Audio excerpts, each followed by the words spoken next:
good morning, everybody. Welcome to another live episode of Mornings with the Outlaw here on the Outlaw Nation channel. I am the Outlaw John Rogan. Thank you so much for joining us live, or if you're listening to us later in the podcast version, thank you so much for downloading the audio version of this show. And I am joined today, after taking a little bit of a break for some personal reasons on Tuesday, by a returning co-host here, Alex Shashek. How are you, Alex? Live from your living room?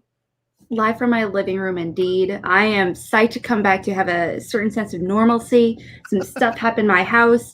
My office is not, I can't walk into my office space right now still. So It is doing some troubleshooting, so I'm excited to hang out and chat, not that stuff. Right.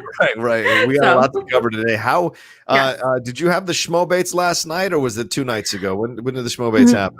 I did do it last night. It was the Finstock Exchange themed, right? And it was a real fun time. Ben Bateman was my co-host, and we had Justin the Juice competing against Andrew DeMolanta. Wow! And it was so much fun. Oh my gosh, it was great. One of the questions was like, what Finstock what competitor would best most improve the exchange, but also improve individually by being added and drafted into the exchange. And their picks were Saul and Adam Witt. So I could see that. I could see Saul. I mean, Saul would definitely benefit from being part of the crew. Yeah, and even Gucci said it himself afterward, because he was our ghost judge. He even said it. It's like, after hearing that, absolutely, Finstock Exchange attitude. I dig it. Who knows? Next season. Yeah. Next season, I have a feeling that the Finstock Exchange is going to look completely different. I think there'll be, obviously, he gets to keep three of us who are currently under his umbrella, or under his jacket, one might say.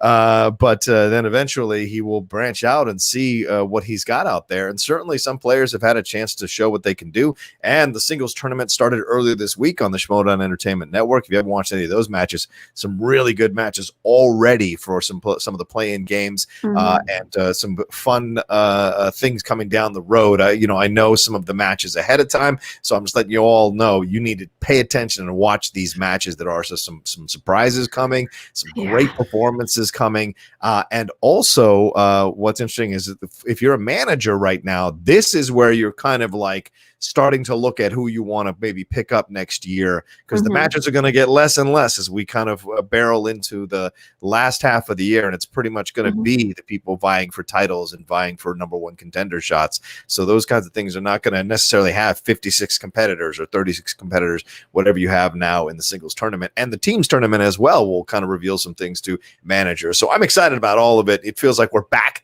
into the swing of the Schmoedown season, and I can't wait myself to see what happens tomorrow night. 2 great matches tomorrow night. Final Exam versus Shazam, and Dan Murrell defending his belt against Ethan Irwin, who I guess people say technically beat me. I mean, I did get the right answer, but he did get the victory. So I feel like it should be a triple threat, but that's just my own personal thing. But we'll see what happens tomorrow between those 2 gentlemen. But I'm looking forward to it, and I hope Dan retains that belt. We'll see, and I'll probably make an announcement about whether I'm in the tournament or not, depending on that result as well, with conversations with Dan Murrell. So we shall see. Well, if you're not in the tournament, I will be so frustrated because you're no, I say that with love, because you're in my fantasy league. On my roster, so it's not about more selfish desire to get no, points. No, absolutely. I was about to say, it's like, it's not about you. It's about, I need the points. I'm in second place. I need the points. A lot of pressure that help Alex bring that thing. No, it's all good though. I mean, either way, I am excited to see more matches with you. I feel like it's inevitable. Obviously, it's you. So I mean, it's just. Oh, okay. So ominous. We'll see. I mean, it might be time to give Sabrina a shot. Maybe Cody's been sitting in the wings and wants a shot at some matches. Remember he took Lon almost to the last question when they play, or he did take it to the last question when they played each other. So a couple of years ago. So I don't. We'll see. I'm just saying, putting it out there for you. Sure. Yeah. Scott Mance, he was drafted in the midseason. Why don't we just throw him in? Yeah, where's Mance? Mance hasn't been doing anything either. The answer is no. He does not need to play in the tournament. This is a whole different thing. Okay. I'm sorry. I love Mance, but it's not going to happen. Let me in the tournament. I just want to show what I can do. Come on. Anyway, we'll get into that's for another show, another conversation for sure, and I can't wait to get into some of that and watch that tomorrow night. And who knows, maybe I'll stop by or something just to see how it goes. Anyway, all right, let's get into today's topic, or first topic rather. And thank you to all of you who are watching us live now, and all of you who've subscribed to the Outlaw Nation channel over the last 24 hours. I'm bringing up the Streamlabs. Please, you know the show lives and dies on the support you give it. So please send in your Streamlabs, send in your super chats, ask us whatever you want to ask us. It is a Thursday, so there's a lot of news that dropped over the last few days. We're going to get to all of it. Thank you to everyone who's been come aboard over the last 24 hours. Ryan Bullock, Rodrigo Pacheco, Sam Talkington, Corey Cheney, David Lunsford, Robert Rivera, Webb Adam 24, Alex B, and Daniel Alexander. Thank you so much. And for the random Streamlab, Colleen Holt, thank you so much. Dropped a few bucks there a few days ago, so thank you so much for that. All right, our first subject, and we should get into this right off the bat. It broke a little bit later last night as we were building the rundown, and it has to do with my man Ray Fisher. You know him as someone who played Cyborg, the actor who played Cyborg. And of course, there were those issues where Cyborg's story was a little bit cut out. Well, not a little bit, but a lot cut out by Joss Whedon's version of the Justice League. Apparently, he had a bigger part in Zack Snyder's Justice League, and again, apparently we're going to see a lot of that when Zack Snyder brings his Justice League to your TV screens or wherever you watch HBO Max next year. But Ray Fisher has been vocal about stuff that occurred to him on the set,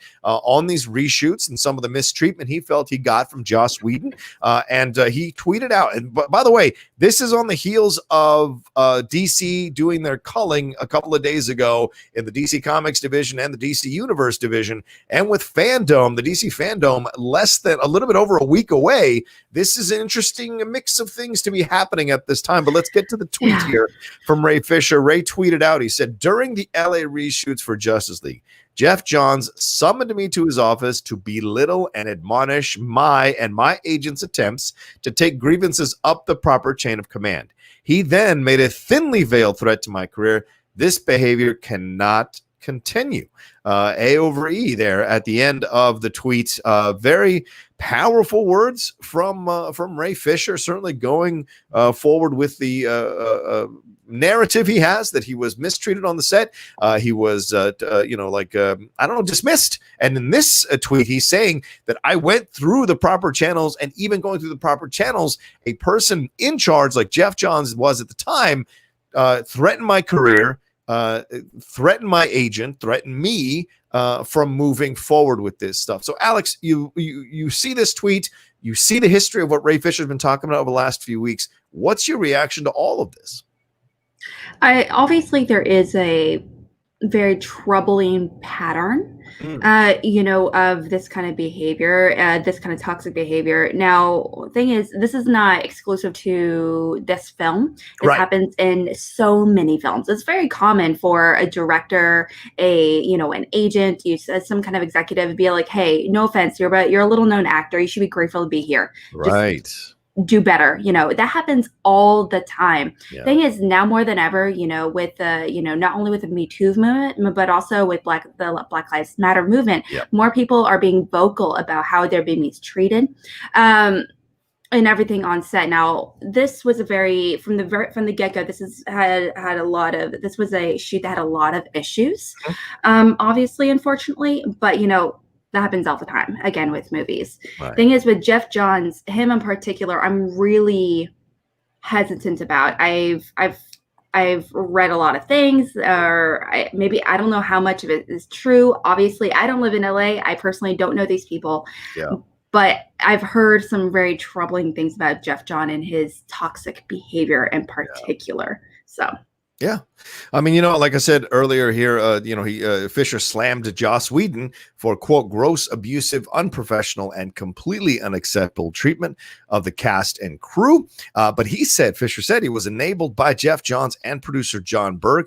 both, I think Berg came out and said, no, it was because Fisher was mad about having to say booyah, which is a catchphrase from Cyborg in the Teen Titans animated series and the Teen Titans Go series, which seems like a really lame response to something this very serious, to really ask the public to believe Fisher's making all this stink because he didn't want to say booyah. That seems so unbelievable and completely tone deaf and radically stupid to think that people would be like, oh, really? This is the reason? Oh, yeah. But once again, what is Geoff Johns? White. What is John Berg? White. What is Joss Whedon? White. You know, and this is a situation where you have to look at the optics of it. And you're right. I think you make a great point here, Alex.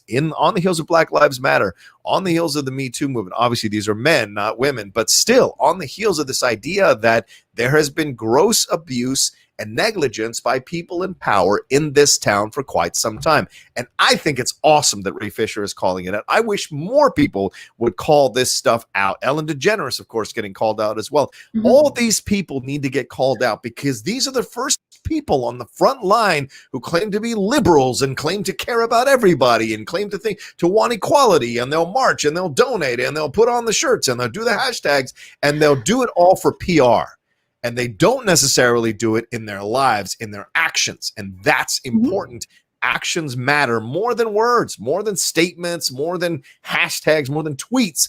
Actions matter. And if you're threatening a young black actor who's getting his first opportunity to be on set, and that young black actor has enough self-worth and self-esteem to say, you need to treat me better than you're treating me right now, and I'm willing to still go through the chain of command to make this aware, to make this grievance have weight and logic rather than just jumping 10 steps ahead, and still you're going to try to threaten my career and threaten my agent and me.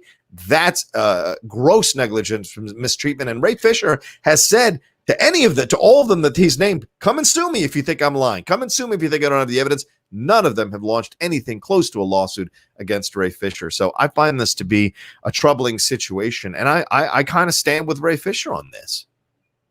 I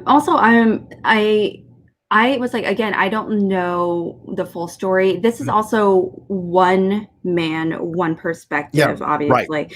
Now that's to say, we can talk night and day about how toxic Geoff Johns is and everything. You know, he's contributed so much, how amazing he's contributed to comics, JSA, and all that good stuff. Thing is, that's also for all we know, this could have been one conversation where this completely blown out of proportion. Yeah. This is one conversation from one man. Were there other people involved? Can anyone else confirm this? Heck, maybe, I don't want to say, but is someone exaggerating and at some point? But also, because those things happen as well, obviously, where people are looking for attention as well.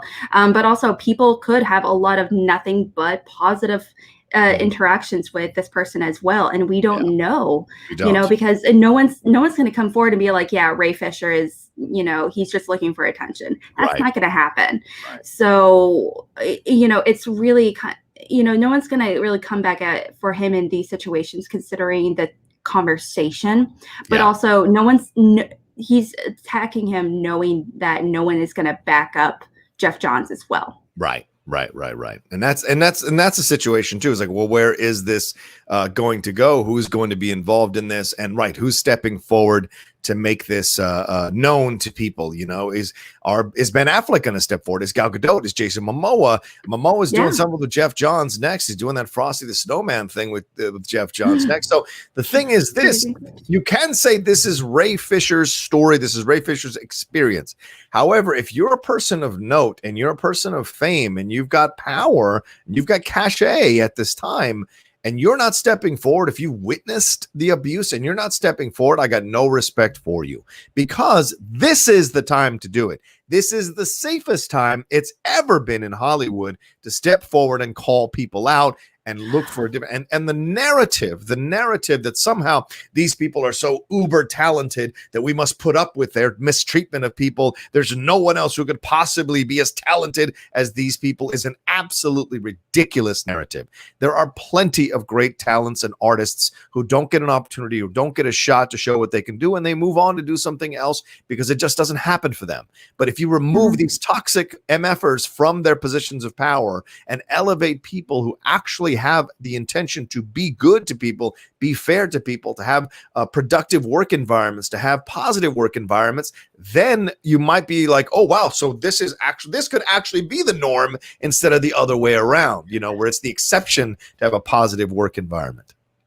What if someone did come forward? Yeah. Hypothetically, what if Gal Gadot, Jason Momoa did come forward? What would happen?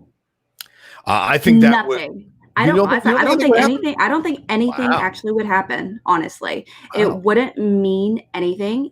He would get a slap in the wrist, but I don't think anything would happen to the movie. His involvement in the movie is, his career is not going to be moving forward, Geoff Johns, anyway. He's going to be continuing with, with Zack Snyder. And so it's just kind of an iffy situation. But also, we can talk night and day about how these other people potentially consciously aren't backing him up. What if they've had nothing but positive interactions with them? So it's just really kind of an iffy situation for sure. Maybe it was like one of those one-off situations. Maybe it didn't happen at all. And so it's just really iffy how to kind of move forward. And also, if someone attacks you with negativity, sometimes saying no, you're wrong is not the best way to combat it. Sometimes the best line of defense is not saying a dang word, so you're not confirming or even acknowledging anything at all. So I understand where he's coming from as well. Yeah, interesting. Yeah, and we'll see what happens. He's been dropping these little tidbits, and many people in the chat are mentioning the NDAs. What if he signed an NDA with the situation with Joss Whedon, and maybe he did, so he can't go into specifics. But I think this looks bad on DC with the firings, and then you add this on top as we're rounding the corner into the DC fandom event next week. People are going to want to ask these questions, and of course, you're not going to have people live in these rooms necessarily to ask questions like that. I guarantee they're telling the moderators, do not ask any questions about the Ray Fisher situation or about the Joss Whedon situation or about the firings. I guarantee you they've spoken to each one of these people. I have friends who've hosted Comic-Con panels. They've told me they've received, missives or emails explaining what can and can't be talked about, what can and can't be asked about. So I won't be surprised if there is nobody, but that doesn't mean Ray Fisher won't step forward and say something. I also think the Ezra Miller situation, what is that all about? What are we going to find out there? He is listed as attending the DC fandom event. Will he be asked about that video where he chokeslammed that girl down? Is that going to be asked about? So there's a lot of things that I think they're hoping to gloss over that other people would like to get answers to. And certainly the Ray Fisher situation would be one of these as well. So we'll see. All right. But as we go on, let's move on to our next story. Remember, we got the Streamlabs and Super Chats rolling through. We got a Streamlab here. It says, hey, Rocha, hate to say it, but even if you had the right answer, you still missed the buzzer. If Kawhi Leonard's shot went in after the buzzer, it wouldn't have counted. I have faith that you'll go on a run in the singles tourney. Love the golden ticket on the top 10. Thank you very much, Yinzer. But I didn't miss the buzzer. I wrote it in. It just wasn't legible for some people, and I shouldn't have shot myself in the foot, and I should have just put it up there and then challenged it, or my manager should have challenged it, and then we would have seen what happened then, and maybe we go forward, or maybe we at least exhaust our challenge, which is what we should have done, to be honest with you. But I take your point, Yinzer. Absolutely. I followed the rules. I didn't fight it. I didn't fight it. But the golden ticket, thank you very much for that compliment. That we just dropped our second episode of that on the Top 10 YouTube channel and on the Top 10 podcast feed. 3 of our patrons going at it in a Jeopardy-style tournament. The golden ticket, I think you guys will love it. It's about a 25-minute show. It's a lot of fun. Go and check it out when you get a chance. What were we going to say, Alex? Oh, no, I was going to say it sounds awesome. I love that. I do. I actually actively listen to the Top 10 pretty regularly. Look, I respect the fact that Craig was on your show doing the rewatch. I was watching about 20 minutes of it, and I thought that was Craig just went on, and I love Craig to pieces. I appreciate it. I do love Craig. I think he's fantastic. He definitely, obviously, as a reactor. Yeah. If you guys don't know, I react to Schmoedown. Crazy, I know, crazy. It's like I'm obsessed. Up at 4 a.m. watching matches. But that honestly, I mean, he did bring up something that I wouldn't have really thought about. If you had never said, this might be wrong. Yeah. I'm like, if you had never said that, I probably would have let it pass. Unfortunately, you did, and so I look at that though, and I look at Sid Pollock, and I'm like, that's not his name. But also, but the thing is, I'm also a person that thinks, if a director's name is okay, so if someone puts down Martin Scorsese, I don't think Marty or anything should be accepted. It needs to be spelled out Martin Scorsese, not Marty or whatever Scorsese. Okay. So. What if you put Michael? What if you put Michael Jordan, not Michael B. Jordan? It needs to be Michael B. Jordan because not because Michael Jordan's also has acted in films. What Mike Very B. different Jordan? thing. Oh, fair point. Okay, what about Mike B. Jordan? No, that's not acceptable. What? Alex, wow. I'm sorry, that's not his name. Hardcore. It shouldn't be like, yeah.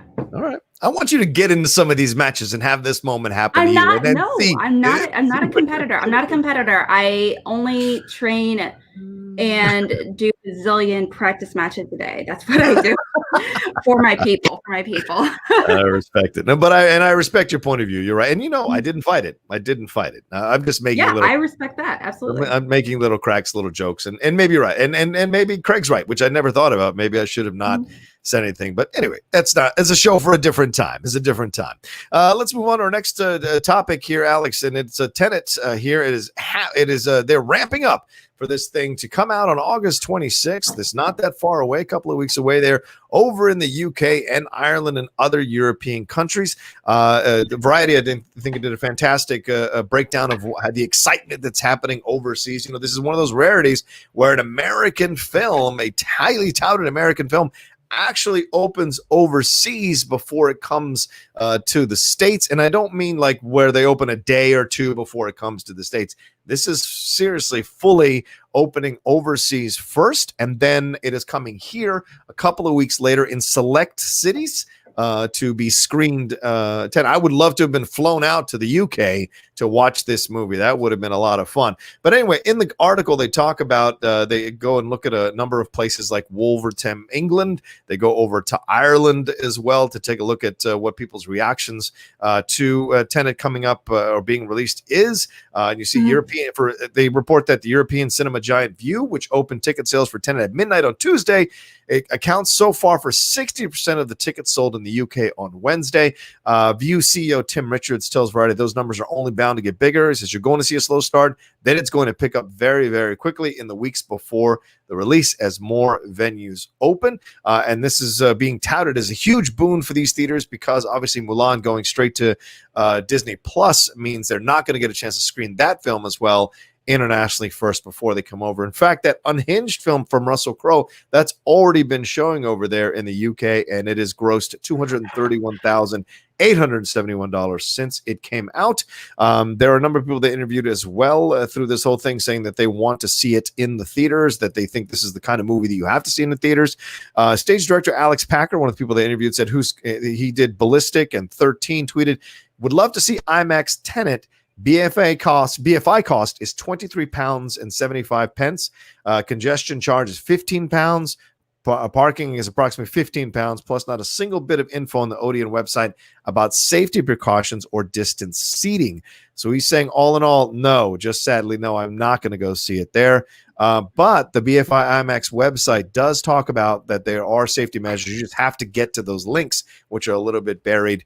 Packer said, I'm frustrated and surprised that venues are allowed to be opening without that look very unprepared and shoddy. So, but then other people contending that their theaters have been very communicative about the stuff that they've got going on. So, Alex, this is almost like this entire continent is a dry run for what we may be seeing on our continent when these films start to slowly open in more and more theaters, hopefully by the end of the year. What's your thoughts on all of this?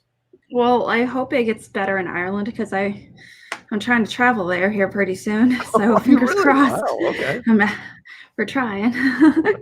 Yeah, so it's definitely kind of a wishy-washy situation. You know, I mean, from a business perspective, they're just at this time, I do understand that their studios are not studios, but theater owners. These are small theaters by comparison to the U.S. So something to keep in mind. These are like mom and pop theaters. There's like a few chains, but they're itty bitty by comparison. Yeah. So I just want to like point that out there. There's like maybe 20 theaters for like kind of thing situation. Right. But the thing is that, you know, when you kind of keep that in mind, what little control that they have, and a lot of these theaters, let's be honest, a lot of people aren't going to the theaters altogether. Right. So from what I've heard, so I'm not surprised if they're like, you know what, if there's 2 people in theater, I mean, like, why do we even have to like work as hard as people say what we do? Yeah. Like, honestly, there are going to be like 20 feet away. Like, why do we need to go over and sanitize everything all over again? Which is kind of a weird mindset to have, right? You know, which kind of makes my heart hurt a little bit. You know, because it's not a joke. It's not something to oversimplify this whole pandemic, unfortunately. Right. But I can understand where it's just like, hey, we don't even have anyone in the theaters at all. Yeah, we're desperate. Yeah. So I can understand that. Here. Yeah, exactly. Mm-hmm. And it's scary to think about how far they want to go with this thing and how much they want to see what happens, and maybe and this is, you know, this is not any kind of shot here, but maybe some American theaters are watching this going, okay, what works, what doesn't work, what are people responding to, what are they not responding to, so they can take lessons from this situation in Europe and see what they can do themselves in their theaters. I mean, AMC must be watching this like a hawk right now to see how this all plays out. But, you know, he's getting his wish. Christopher Nolan is. This film is coming out, so people are going to take a chance to watch it, Alex. So he's pushing it, and it's going to get dropped. I see your face. You're not happy that this is happening for sure. It's whatever. Come on, Nolan, my dude. You know better than this. Come on, Nolan. I also don't care about the movie all that much, but that's a moot point. But I will see it inevitably. But it's just like time, reality. What is reality? What is time? What does it mean to be a person? Oh my gosh, this exact same themes that you've talked about in every single other Nolan movie. Wow. Oh my gosh. That's at Nolan. Interesting. Literally all the exact same themes. Go watch Inception. Exact same thing. Come on now. Wow. All right. We got almost 170 all watching us live, but we've only got 69 or 70 likes. So please swing that cursor button over, hit that like button, get us over 100 likes, get us to 150 likes before we wrap up the show. You know, we'll wrap up around 9:45 to get people prepared for SEN Live this morning. I'll be hosting tomorrow, not today, tomorrow. So don't miss out on that. But yeah, get us to 100 likes and then marching towards 150 likes ASAP. Swing that mouse over there, that cursor over there, hit that thumbs up button. That's a like. And if you're watching later, still give us a like. Still give us a like. I'd love for one of these videos that has over 2,000 views to get 1,000 likes. I don't think that's a negative. If you're watching it, clearly swing it over, hit that like button. Also leave us a comment. Comments and likes help elevate the visibility of this show and this channel on the YouTube algorithm and puts it in people's to watch or suggestion streams that they have there on the right when you're watching YouTube. So it helps us overall. So please do that. That's your, if you can't do a Streamlab, you can't do a Super Chat, that's a way to support the show as well and support the Outlaw Nation channel. So, all right, Alex, let's move on to our next story. Let's see what I got. I think it's the Avatar situation. This is massive. I'm sure you're going to have some things to say about this. But this is the Avatar situation. What's that? Oh, do I? Yeah. Michael Dante DiMartino and Brian Konietzko, who are the creators of the critically acclaimed Nickelodeon animated series Avatar: The Last Airbender, which has been killing it on Netflix. And of course, it's an older series, but they just finally dropped it on Netflix, and so many people are excited about it. Well, apparently they were on board. Well, not apparently, but they were on board as the showrunners for a live action version of this show. They were executive producers and showrunners. They've been with the project for almost 2 years, but they are exiting. This dropped yesterday, I think. They're exiting because they cannot control the creative direction of the series.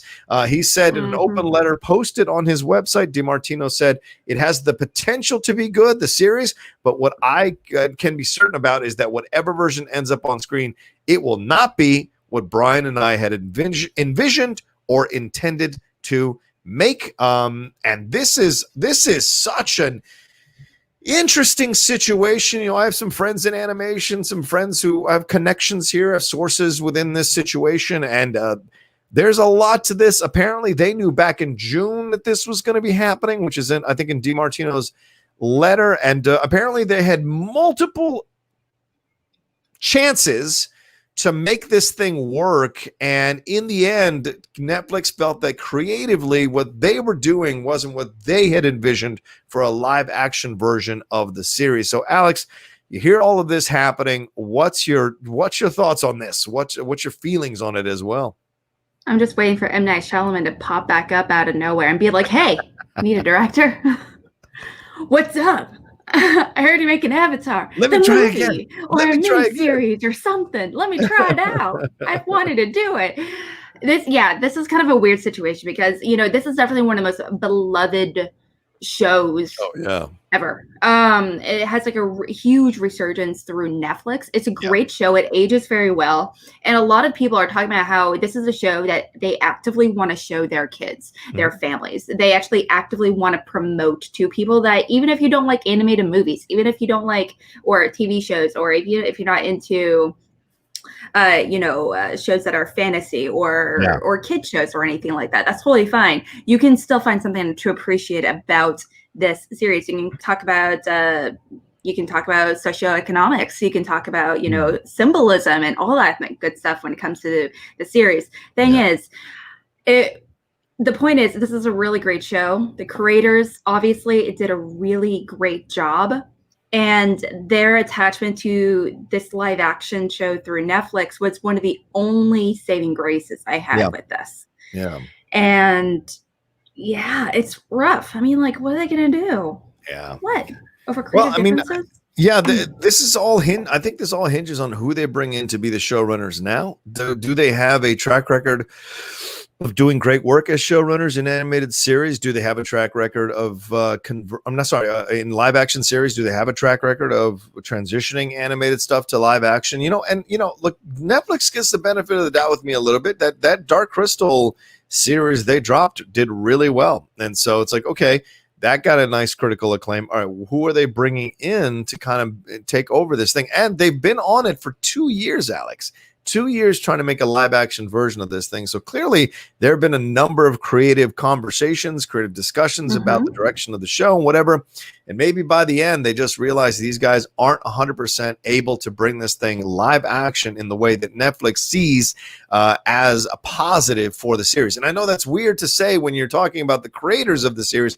How can Netflix know better than them? Well, there's a reason there are these executives. And yes, these executives do take a lot of crap sometimes when things don't work, when their egos get in the way, when they want to put their fingerprints visibly on a project so people can kiss their ass. There is that, but there are the executives who do care about a project, who do understand what makes a project work for their particular brand or their particular style or their particular medium. And so in that way, I think that's where Netflix gets a little bit more credit with me than say this was some startup streaming service that fired these two guys or came to creative differences issues. That being said, though, Alex, the Shyamalan feeling is there. People were quoting it all over the place. I saw multiple accounts, both verified and not on Twitter. So, the verified ones have a bigger platform, saying that they were upset about this. I even saw a couple of them who are voiceover actors from the series saying that this is a horrible mistake. So Netflix has certainly put themselves in quite a tough position by making this decision. And now they're pushing a boulder uphill to convince the fandom and convince people who were maybe going to jump into this new that they know what they're doing. Absolutely. It's just one of those situations that if they do have such creative differences, Awesome. I love it when, a show or a movie decides to go in a very different direction than what previously done. That's why I love having multiple Jokers and, things like that. I personally do. I love all the different interpretations. Just with this show in particular, it's just a weird situation. Just how far do those creative differences go? Not to mention, obviously, it is a show that has been a movie before, and even how they did like Appa, the creature creation and everything, even when it was done, and I have to say, honestly, I thought it was like there are some aspects of, the Airbender, even though it was a horrible movie, it's trash, awful. But at the same time, there was some cool aspects to it, some visuals that I appreciated. But seeing it in a live action, I was like, Appa, that's not looking great. So I am kind of curious of how that would translate with another creative force being involved. Again, but thing is, I do love being proven wrong and being challenged to have another interpretation of this kind of show. That's so awesome. Well, I think what would help the situation if there had been a track record of someone stepping in, and like if the Shyamalan movie had been good, I think fans would be a little less upset about it, I think.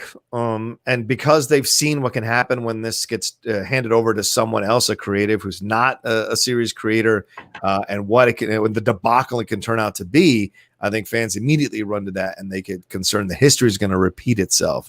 But once again, we'll see. I mean, I feel like Netflix has earned a little bit of credit with me, and we'll see who they assign to these things and what directors they bring in, and they may just have a different vision of it. And now having these guys out of the way, maybe now they can kind of really go forward with what they see as the best way to do a live action version of this animated series. We'll see. And make it weird.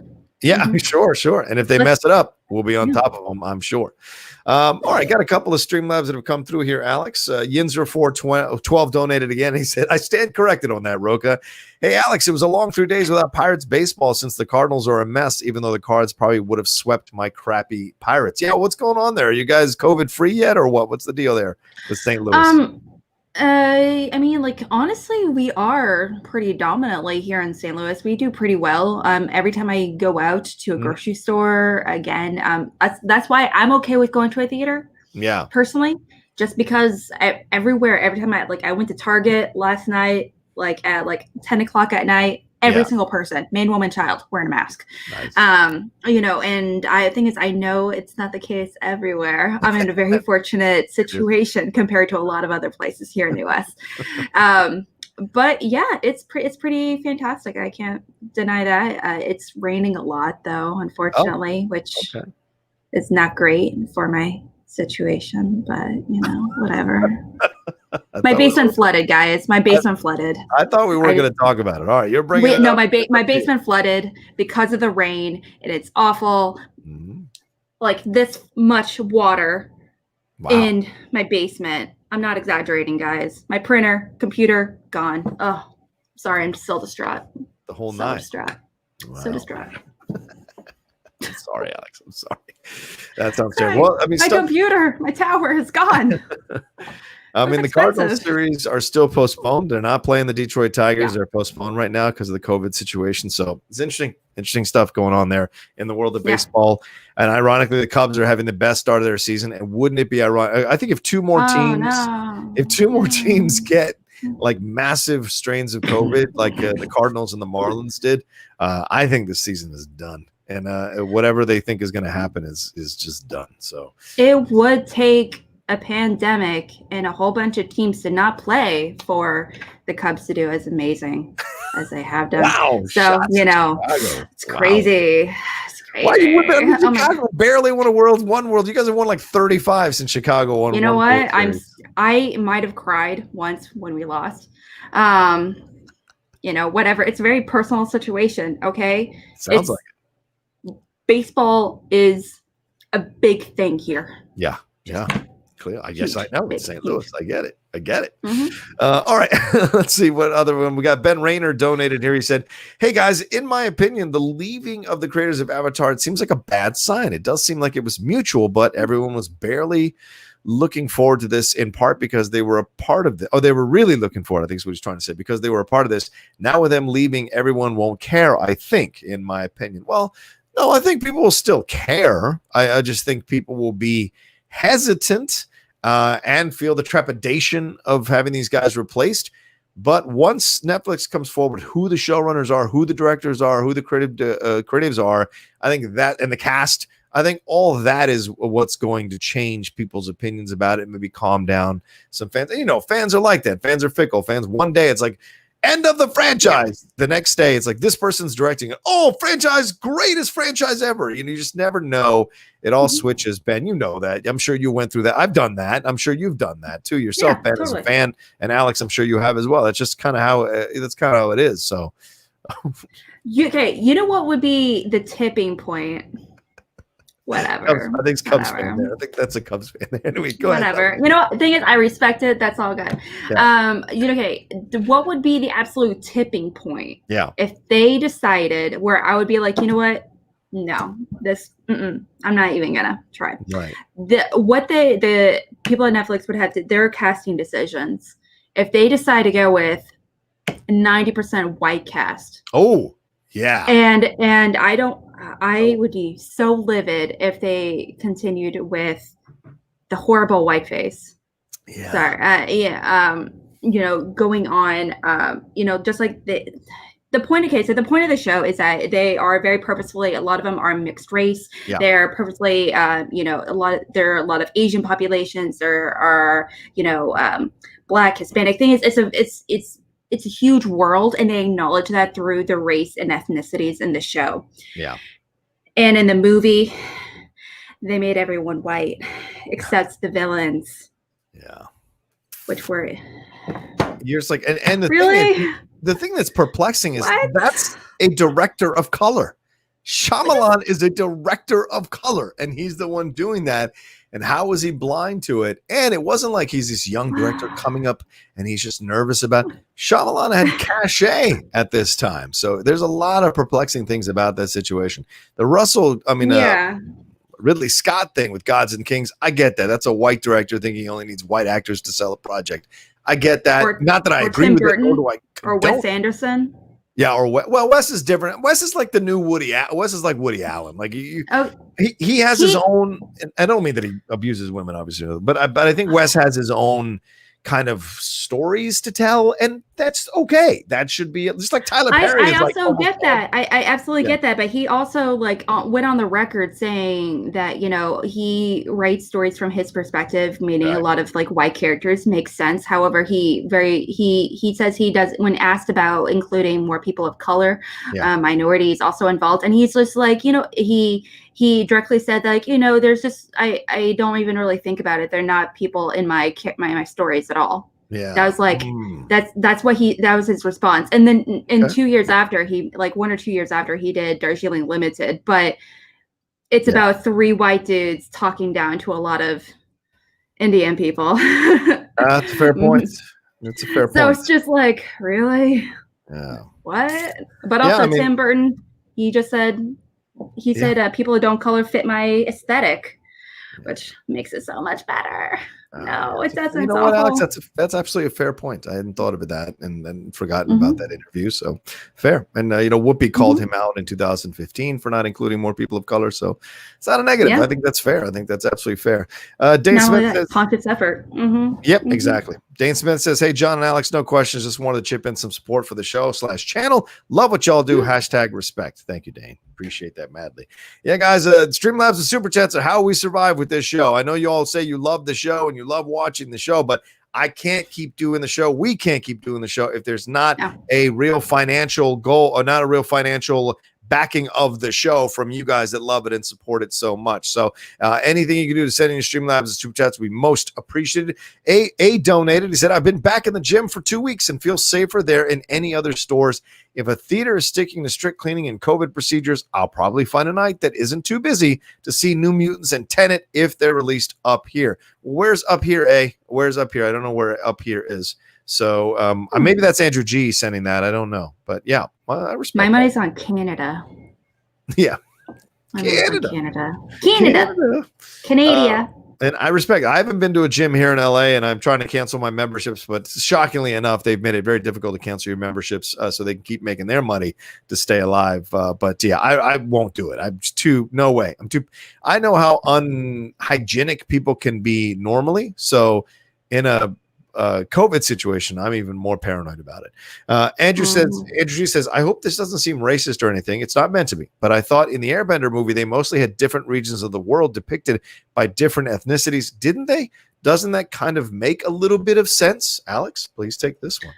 Yeah. Okay. So that's actually a really wonderful point you're making. The thing is, okay, so going into the movie itself, the movie centers on these 3 white people. They are not only the characters, like the actors are white themselves. I mean, there's like an actor from Twilight that's in there. I mean, come on now. So that's how white it is. The thing is, in the TV show, you're absolutely right. They kind of depict different ethnicities for different regions, in that world, which is fantastic. It's very purposefully so. The thing is, the main characters are also purposefully not white as well. It's also addressed in the show, and so by almost ignoring a lot of those themes, you're kind of going against the purpose of the show as well, where it's all about combating not only racism but class issues, but there's and you. The point is, though, is that the show is purposely a not full-on white show. It's about expanding. It's about expanding with different ethnicities and everything, and that needs to be reflected. That's one of the biggest takeaways of the show. Yeah. All right. I appreciate that. Thank you because I haven't watched the show yet, and I will be watching the show on Netflix at some point in the next couple of weeks because I heard Legend of Korra is coming as well. And so good. I need to prepare for that, for both of those situations. So there you go. All right, Alex, we're at that break point in the show. Please tell us what you got going on, what you're pitching, what you've got showing that people can watch. Next week I'm going to be having a den-themed Schmoedown, so it's going to be real fun, all that in a bag of chips, so definitely come hang out. I'm with the Call to Action podcast, so if you're not familiar with that, you can find us on YouTube as well as, on Twitch. We're on Twitch now, which is kind of crazy, and we're in podcast form, so definitely give us a check out right there. I also co-host a show called Cinebites with Video Drew, and honestly, we're taking the next week or so off from doing our show so we can really kind of focus on training. That's so many questions. I'm writing so many questions, guys. So many questions. Totally all the time. Yeah. So it's an active process. I'm just every single day I'm writing like 5 or 6 practice tests. So Wow, getting into it. That's awesome. Anything else? Honestly, no. Now, no. All right. Follow Alex there. As you see her there, her Twitter handle @real_Alex Mack. You can follow her there. Get her up to 1,000 followers rather there on Twitter. People, get on that.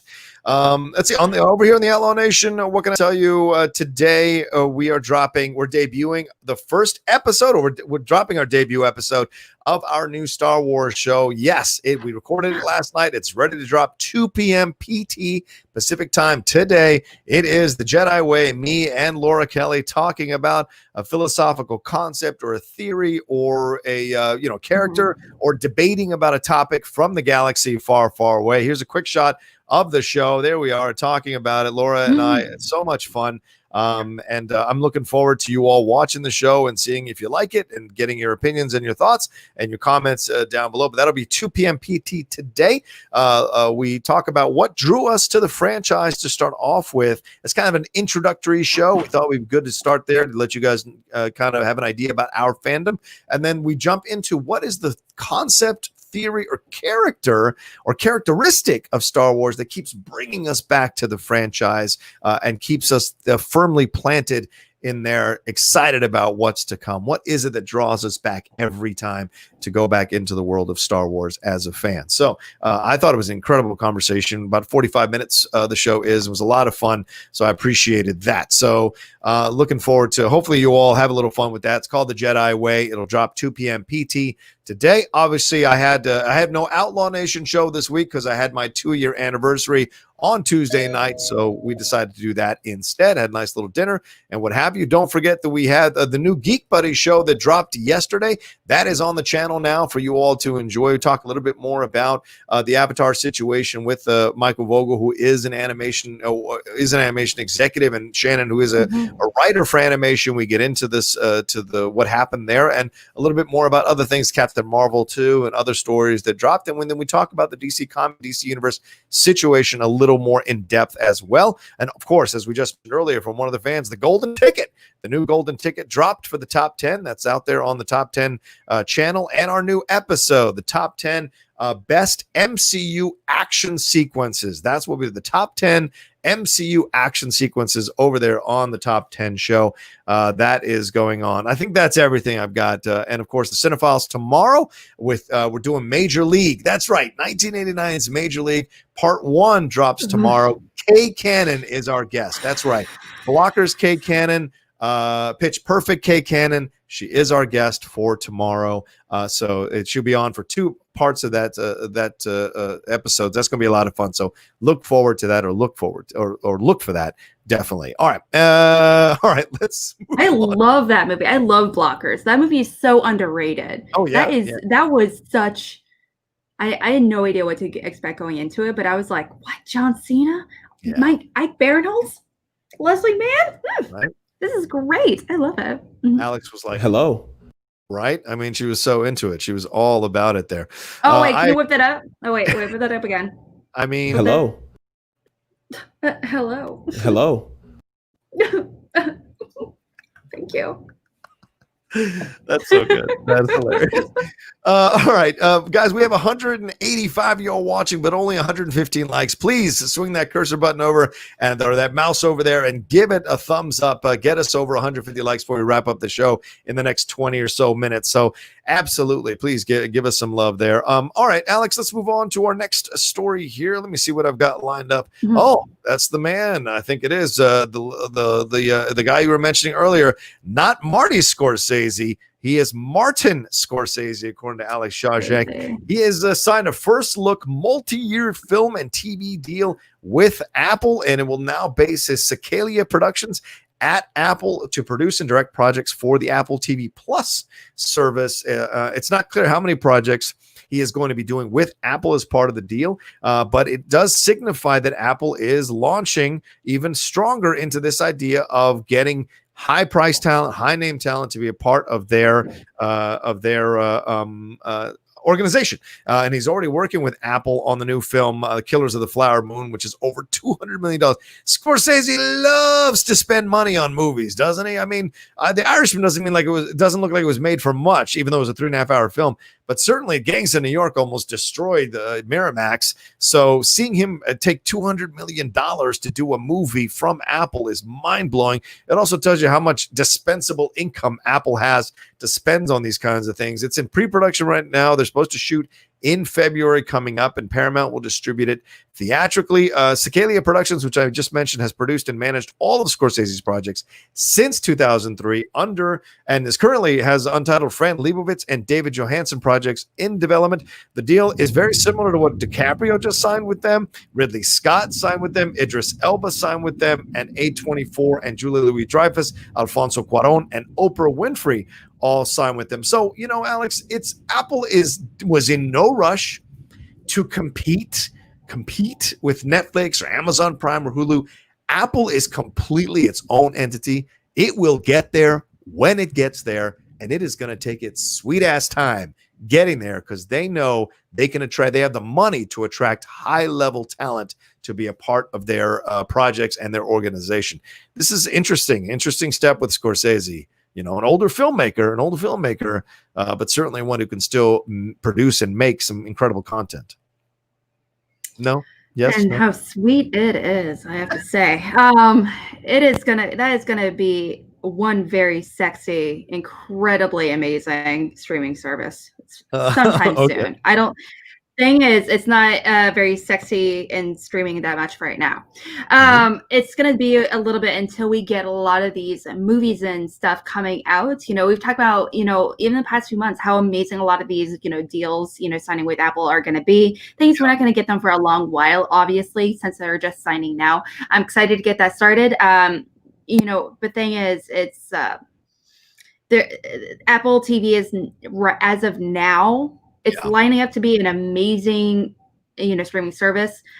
It's not one right now, though, so it's kind of like up in the air. I do think that Marty Scorsese, yes, I understand he goes by Marty Scorsese, even though that's not technically his name, but he has acknowledged that. Marty, he does. But he does go by Marty. Not in Schmoedown, though, so that's a whole different conversation. But that's a very different conversation. Thing is that when it comes to him, Scorsese, though, in particular, he's a very interesting director. You're right. He does love his big budgets. He does love it. Wolf of Wall Street was, it wasn't crazy expensive, but it was I think it was 90 million or something like that, and like you said, with Gangs of New York, which was crazy expensive. But at the same time, they do always get conversation. People are always not only wanting to talk about them, they always have a huge, really great ensemble cast, and people are always talking about them when it comes to awards season. So I wouldn't be surprised if that's going to be their big push, them being Apple TV being the new artsy award-winning kind of streaming service that Netflix has been striving to be. That's a great point, and that's certainly a possibility. But when you're looking at the show, and you're looking at when you're looking at Apple TV Plus and what they can do. And personally, I just finished watching the Ted Lasso series because I got it ahead of time. I'm considered pressed by them, thank God. And I have to say, I enjoyed that show. I can't speak too much about it. I can only speak about the first 3 episodes. Thoroughly love the first 3 episodes. I saw the rest of the series.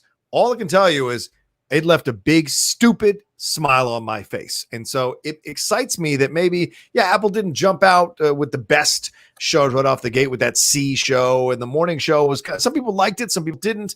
But certainly that was it Finding Joshua or whatever, Finding Noah, whatever that show is with Chris Evans and Michelle Dockery, that got a lot of love. So maybe they're turning that corner a little bit to figure out what it is that works and doesn't work and what they want to produce. So I'm excited for what Apple TV has got coming. Apple TV Plus has got coming down the pike, and I'm happy to. It's one of those streaming services that I totally like. Okay, let's give this thing a chance and let's see what's here. Whereas other streaming services, I'm like, I'll get around to it. This one is more like, okay, let's see what we got. Let's see if it's interesting. So we'll see. We'll see what Scorsese is going to do. Certainly, I don't think Alex wants to see The Irishman Part 2. I think we're good to move on from that. That was 3.5 hours. Did you see that? Did you ever watch that, Alex? I saw half of it, and then I took a nap, and then I woke up and it was over. So, Yay. By the way, Martin Scorsese in interviews calls De Niro Bobby De Niro. So if I say Bobby De Niro or Bobby no, really, even though Scorsese calls him that. No. If we're gonna be accepting Marty and Bobby, at what point does it end? Right. Are we gonna start calling Tobey Maguire T-Bone? No, we're not. I mean, at what point? Does it end? How many nicknames? I heard him in an interview. This actor being called this, so it's totally okay, right? I don't know. This nickname is heard. This one has. It's such a gray area. So I don't even want to even consider the other names. What is a name that every single person knows? Okay. Martin Scorsese. That's fair. Sure, Marty, but not everyone and their mama knows that. Katie Blanchett? No, that's a no. That's a negative on that. Katie Blanchett. I've never heard anyone call her Katie. Ever in my entire life. It's extra letters even, so it doesn't make sense. Are you gonna call her Cat or something? Yeah, Cat Blanchett? Jenny Aniston. Jenny Aniston. Can I get over that? Annie Hathaway. Who are you talking about? A-Bone. I stick by it. We can just call. Oh, you got a call? Oh, I apparently do, and it's from an unknown name somewhere around me. So I'm gonna ignore that. All right, Black Intellect says, what Nintendo character / property would you like to see get the gritty adaptation treatment? Ooh. Like the vid, people. Love and light. Thank you, Black Intellect. Appreciate it. Nintendo. Oh, shoot. Yeah. A Nintendo character / Oh, give me a minute. Okay. Give me a minute. Give me a hot second. I gotta take a look as well. I'm not as versed on these as I would like to be. Nintendo characters. Let's see. Okay. All right. Okay. We got Luigi. Okay. Oh, we're talking about these are a lot of the regular ones. Oh my gosh. Okay. Ooh. Star Fox. Oh, okay. Oh, dude, I love me some Star Fox. Oh my gosh. Star Fox is what you're saying, right? Star Fox. Oh my gosh. I was obsessed with that game back in the day. Yes. Sorry, I don't have a mouse or anything. This isn't like my mouse thing is not working. So I'm using my little pen to move it around. But Star Fox is my go-to. It's weird and creepy and beautiful, and I love it. Okay. How about Samus? Is it Seamus or Samus Aran from Metroid? He seems pretty cool. That could be. Yeah, Seamus. Yeah, Seamus. Seamus Aran is an ex-soldier of the Galactic Federation who became a galactic bounty hunter. Just stop there. That's enough. She is a fantastic bounty hunter. She's amazing. Okay. She's like blonde and beautiful, and she wears this awesome badass suit. Oh, so cool. Okay. Usually fitted with a powered exoskeleton that is equipped with weapons and blah, blah, blah. Are they making one of these? I thought they were making a film already, so maybe I'm wrong on this, but no, it doesn't seem like they are. So that could be someone. Seamus could be very, very interesting. I'd be down with that. So there we go. I think that's my answer as much as I can. And we got some Streamlabs here that have rolled through as well. Thank you all so much for sending stuff in. Let's see. D-Train says Chris Nolan is 6th of all-time directors for highest grossing movies. For most people and critics, he has never made a bad movie. Check the Rotten Tomato scores for his movies. If it works, it works. That's all I'm saying. Can't wait to see Tenet. Oh, he's going back at you, Alex, saying if it works, it works. Oh, I mean, there's no shame if you want to go see Tenet. Just want to point out that it's not like my favorite Nolan movie is The Prestige. So that's just me though. That's just me. There's so much about all of his movies though I respect and admire though. Yeah, just want to point that out there. I do. All right. So please don't at me. Please don't at me. I thought that's the thing kids like to do. I thought that's what the younger generation likes to do is put up tweets and go, "Come at me." All right. Oh gosh. When people do that, man. When I see a tweet like that, when they go, "Come at me," I'm just like, you just want attention. So you just need attention. Why don't you call your mom? There was like there's like one I posted last night. It was like Abby Friel, she posted something being like, what is the best Kevin Kline role or something? Ooh. And I responded by saying Fish Called Wanda. Also one of it's hilarious. It's great. It's one of the very few comedic roles to actually win an Oscar. Mm-hmm. But also I said it's like his best movie. Fight me. So strong statement. Not Silverado. You mean The Road to El Dorado? No, Silverado. The Western with Lawrence Kasdan. He's the lead in that. Oh, I don't know. I haven't heard of that one. I remember him from Lord to El Dorado, where he's voice cast as like not Tulio, but do you not remember? Oh, is that white casting? Is that white casting? What? Is that whitewashing? Oh, dang. Is it a Latino character, maybe? No. Well, they're Spanish Spanish from Spain. There's a difference. Okay. I don't know. When I was in Spain, everyone was white. Sure. Yeah. White. I'm white passing because I think I have more Spanish in my blood than South American. So I get it. Yeah. But, Kevin Kline is not Spanish. Anyway, let's see. Michael Nip says AMC is opening back in my city on August 20th. Wow. They seem to be taking the cleaning and spacing of the rows seriously. I'll be going to see Empire Strikes Back that day, so we'll see how good everything is. Yeah, Michael, you're an avid follower of the show, so please chime back in when you do go and let us know what it looks like. Look, I'm not above driving somewhere just to experience what they're doing, maybe even doing a video for the channel where I go and look at a theater and see what they're doing, maybe interview the manager or some of the people working there about the things they're doing to kind of increase the safety feelings of people who want to come see these movies. I mean, I drove 45 minutes for a haircut yesterday, so I certainly have no problem driving out to a theater around California that might be open and following the restrictions and the guidelines from the CDC and other places.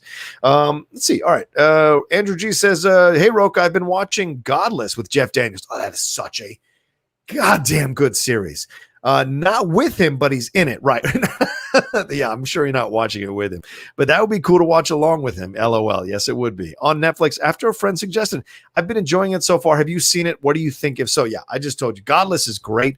As an, I'm the outlaw, so as a lover of westerns, Godless is so damn good. This idea that these women take over the town because their men got killed or were idiots about how they were dealing with this corrupt situation, and what it's like to have women running a town, and then these men come in to try to undercut these women and take the town away from them. It's fantastic, fantastic stuff. Merritt Weaver, Michelle Dockery, so many great actors. Jeff Daniels, of course, is a villain, a ruthless villain in this, and it's rare to see him play a villain, and he's damn good at it throughout this whole series. In fact, I might be up for a rewatch of that one soon because it's such a good series. Did you ever get a chance to watch that one, Alex? No. You need to watch that. Well, it's like I actively try not to watch TV, so I feel bad. But you watch Netflix on your TV, right? Don't you watch Netflix? I've been trying to watch as many movies as possible. I'm going through a supernatural horror movie binge. Gotcha. Okay.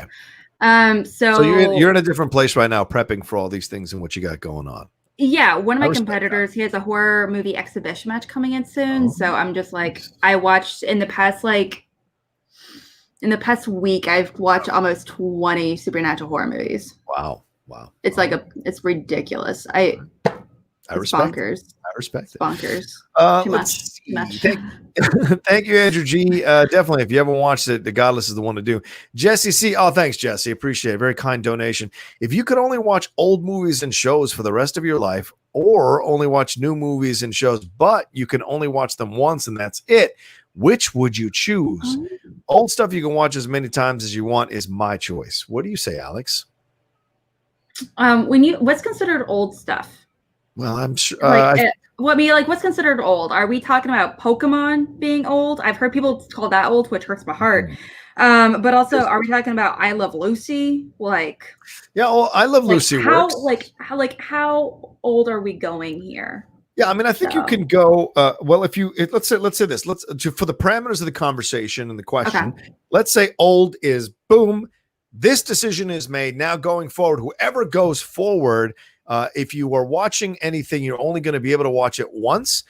If you choose to not go forward, then everything you've ever watched and everything that's come out before that moment is essentially considered old. So because it's past. Yeah. And so to me, I think I would choose that option because there are incredible amount of movies and TV shows and whatever that I still have never watched. And so there's still so much to explore. And going forward, yes, I'd lose out on the technological advancements, the newer stuff, blah, blah, blah. Although maybe, because I would always have the memories of the old stuff, right? Well, there's a bunch of stuff. I've only seen all of the Harry Potter films once. Oh, yeah. But I can remember them so clearly, each of them. I can replay entire scenes in my head. But... yeah, that's kind of an iffy situation. When I think of an older, I also think of classics. So when I think of classics, it's before 1970, and there's not any TV shows personally I watch. Or if we're talking into Schmoedown stuff, if we're talking about classics. Yeah, okay. No, if we're talking about classic movies, classic movies goes up until 1960. Anything before 1969 is considered a classic movie by definition, okay, in Schmoedown. And if I'm going to apply that mindset, technicalities here, if we're going to apply that mindset towards the TV shows, I don't watch any TV shows at that time from that period. I used to watch a lot of shows from the 80s, but that's as old as I went personally. Yeah. But okay. Yeah. Right. So I guess newer ones, I suppose. Yeah, sadly. I guess. You know what? I changed my mind. I think I'd have to go newer ones that I can only watch once and that's it. Because I'll always have the memories of the older ones. to go back and to reference. But the way my schedule is now, I rarely have a chance to watch anything more than once anyway. So it's just like so much I'm trying to get on top of and watch. So yeah. All right. Jesse, see, that was a damn good question. Did I just convince you? Oh yeah, my god. I think you did. I think you did. You talked me into it. Look at that. Ben Rayner donated some. He said, "Hey, so will Apple buy some theater chains, or will they all be distributed by Paramount? Because isn't Marty similar to Nolan? Isn't Marty similar to Nolan and loves the theater experience?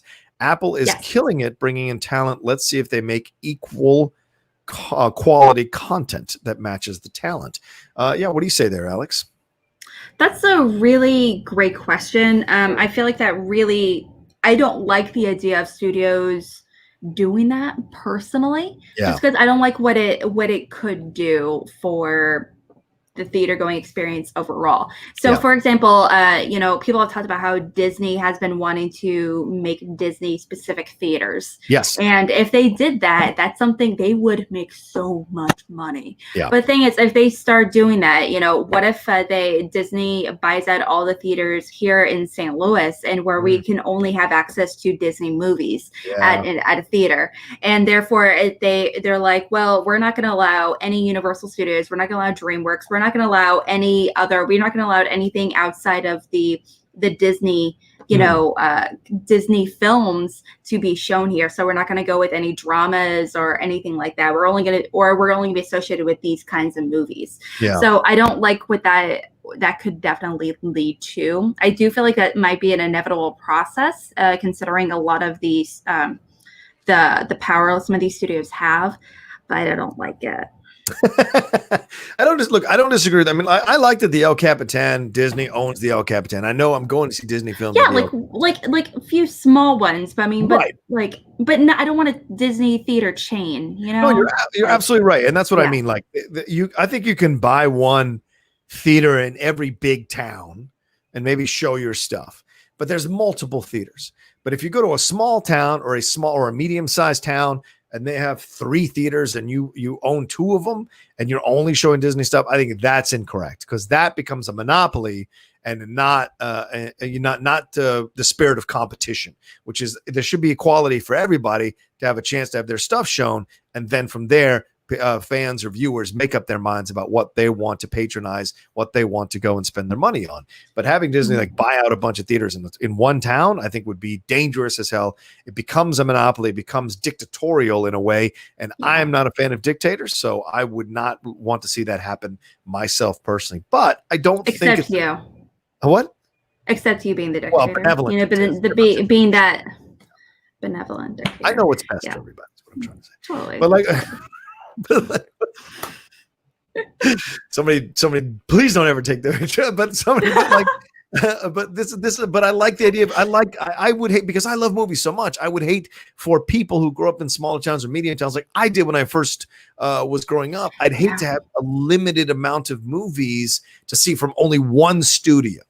You grow by seeing different voices. You grow by seeing different types of theaters, different types of movies, different types of studios distributing different types of movies. So you got to have access to all of that so that you can grow as a lover of film and become a cinephile yourself, whether you approve the term or not. That's my opinion. It makes things very difficult for sure. Maybe that's just might be inevitable. Who knows, though? Yeah, we'll see. I got one more here from Dodger Ryan. He says, have you guys ever seen the FX show Sons of Anarchy? I have not yet. It's on my list. Have you, Alex? I've seen a handful of episodes. Oh, and there's a lot of attractive people in that show. Oh, wow. Oh, okay. Man. Right. Whew. There's a lot of very attractive bearded people in that show. There you go. It is. It's like uncomfortable. Sorry, but Lucas. Yeah, it's no, he's a beard, so he's okay. Right, he does. yeah, so the show's like, actually, I really enjoyed the show. I haven't seen the entire series, personally, but the handful of episodes that I did watch, it was really, really solid.